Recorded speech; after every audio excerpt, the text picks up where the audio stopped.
So, good morning mga ka-backyard. Papakita ko nga pala muli ang aking munting backyard ng mga alaga nating manok. So, ito yung isa kong panabong. So, ipapasilip ko sa inyo lahat. Sa tagal-tagal na hindi ako nakapag-video, ngayon na lang ulit ako makakapag-video at saka makakapag-upload. So, ito yung papakita ko sa inyo yung naglilimlim natin na manok at saka manok panabong. Yan yung naglilimlim. Tsaka pasilip ko na rin yung alaga nating pato. Yan, naglilimlim na rin. So, ikot muna tayo dito sa likod para makita nyo lahat yung mga alaga nating hayop. Mga manok at saka pato. Sa Rhode Island Red.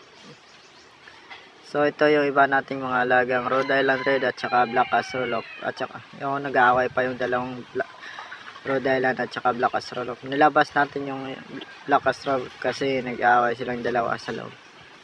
So, yun yung isang lalaking pato natin. Oh. Sarap ng ano yun. So, ito yung iba nating mga alagang manok. Yan. Nagpaparami tayo ng mga white hats natin. Paparamihin natin yan kasi may iba akong purpose dyan para dumami. At saka kung anong gagawin natin. So, ito yung isa nating naglilimlim. At saka dito naman yung iba sa kulungan. Yan yung mga alaga natin iba. Yan. So, thank you. Welcome.